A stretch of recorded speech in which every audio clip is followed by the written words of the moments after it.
শোনো, একটা কথা হলো ভাই, যেখানে আমাদের সম্মান নাই সেখানে আমরা যাবো না, আমার কথা শেষ। যেখানে আমাদের সম্মান নাই, দাওয়াত দিলে ভবিষ্যতে যাবা না। এটা আজকে লিখে রাখো, ভবিষ্যতে যেও না, শেষ কথা।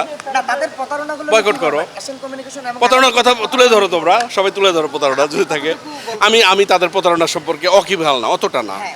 আমার কথা হলো, এখন আমরা যেটা করছি এটাও সাংবাদিকদেরকে যে ঢুকতে দেয়নি, এই যে এটা যে আমরা ক্যামেরা করছি, এটা আমাদের সাংবাদিকতার জন্য অবমাননাকর। এটা আমি সবাইকে সবিনয়ে স্মরণ করে দিচ্ছি যে আমাদের ওখানে যেতে দেয়নি গণমাধ্যম কর্মীদেরকে। দাওয়াত দিয়ে প্লিজ বলতে দাও, আমাকে বলতে দাও যে আমাদেরকে ওখানে ঢুকতে দেয়নি। এই যে হোটেলের সবাই চেয়েছে দেখলো যে এই সাংবাদিকরা রাস্তায় বসে আছে, ডিউটি করছে, এটা আমাদের জন্য অত্যন্ত অবমাননাকর, অত্যন্ত অবমাননাকর। RICL TMX, যুগের পর যুগ স্থাপনা থাকে মজবুত। আর এটাকে আরো ফোকাস করাটা আমার মনে হয় যে আরো অবমাননাকর। আমার মনে হয় কারো যদি ব্যক্তিগত কোনো অপকর্ম থাকে, আমরা সবাই তাদের বিরুদ্ধে সোচ্চার হওয়া উচিত।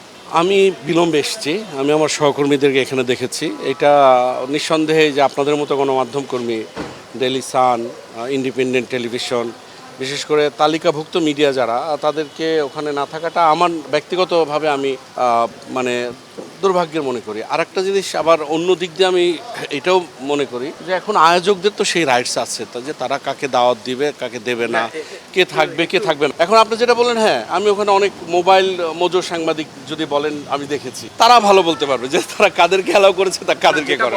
এটা আসলে আমি তো বলতে পারবো, আমি তো আয়োজক না। আমি তো মানে তোমাদের মতো একজন ক্ষুদ্র গণমাধ্যম কর্মী।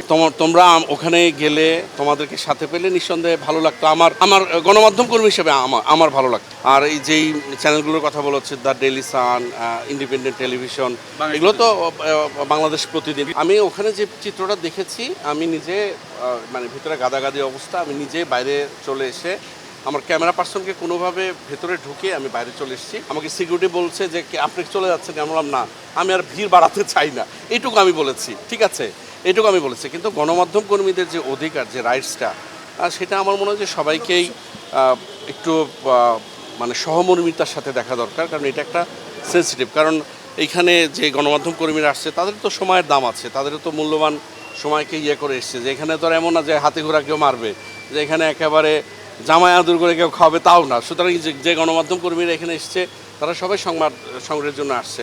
আমার মনে হয় যে আয়োজক যারা, তারা এইটুকু কনসিডার করতেই পারতেন। মানে এমন হতে পারে যে আপনার সাথে আবার খাতির আছে, আমি বললাম আপনি আসেন, উনি আসবে না, এটা হতে পারে, হয় না এরকম? আপনি যে ইউটিউব চ্যানেল দেখালেন যে তারা আছে, এখন তারা আবার তাদের পার্টনার কিনা সেটাও তো আমি জানি না। না, তুমি তো জানো যে এই ইভেন্টটা নিয়ে কিন্তু সোশ্যাল মিডিয়া অনেক গুঞ্জন ছিল যে এটা শেষ মুহূর্তে হচ্ছে না, এরকম একটা গুঞ্জনও কিন্তু ছিল। তারপরে আমার কাছে সবচেয়ে বড় দুর্ভাগ্যজনক লাগে যে এখানে যে গণমাধ্যম কর্মীরা আসছে, এই তো হাতে গোনা 5-7 জন, তাই না? আমার সামনে ক্যামেরায় যারা আছে, মন ধরে যারা আছে, 5-7 জন কর্মীকে এমন খুব বেশি কিছু। আর এখানে আমার কাছে মনে হয় যে যারা সাংবাদিকতা করেন তাদেরকে একটু দায়িত্ব নিয়ে যদি তারা এটাকে একটু ম্যানেজ করতেন, যে ভাই ওরা আছে, ওদেরকে নিয়ে আসেন, ভালো হতো।